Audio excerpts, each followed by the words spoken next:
Good morning. Have a wonderful day. ప్రియ సహోదరి, సహోదరుడా, తల్లిదండ్రులైన వారు పిల్లలకు ఎప్పుడు కూడా మనము మంచి మాటలు చెప్తా ఉంటాము.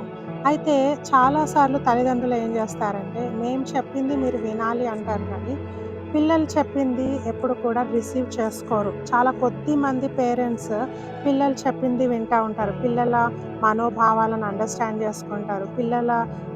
వాళ్ళు వెళ్తున్న ప్రాబ్లమ్స్‌ని అండర్‌స్టాండ్ చేసుకుంటారు. చాలామంది పేరెంట్స్ అయితే, మేము చెప్పిందే నువ్వు చేయాలా, ఇంకా నీకు ఆప్షన్ లేదు అన్నట్టు మాట్లాడుతా ఉంటారు. నో.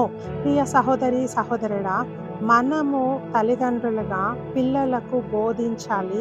అదే విధంగా పిల్లల మాటలు కూడా మనం వినాలి. వాళ్ళ సమస్యలు వినాలి. వాళ్ళ ప్రాబ్లమ్స్ వినాలి. వాళ్ళు ఏ ఇష్యూస్ గుండా వెళ్తా ఉన్నారో అవన్నీ గూడా మనం వినాలి. వారికి టైం ఇవ్వాలి. ఒకవేళ వాళ్ళకి టైం ఇవ్వకపోతే వారు వెళ్ళి బయట ఇంకెవరికో చెప్పుకుంటా ఉంటారు వారి సమస్యలన్నీ. సో, ఇంటి విషయాలన్నీ కూడా ఎక్కడికెక్కడికో వెళ్ళిపోతా ఉంటాయి.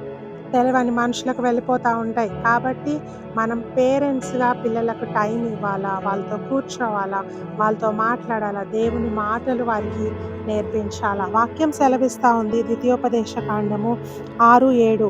నీవు నీ కుమారులకు వాటిని అభ్యసింపజేసి, నీ ఇంట కూర్చుండునప్పుడును, త్రోవను నడుచునప్పుడును, పండుకొనున్నప్పుడు, లేచునప్పుడు వాటిని గూర్చి మాట్లాడవలెను. సూచనగా వాటిని మీ చేతికి కట్టుకొనవలెను.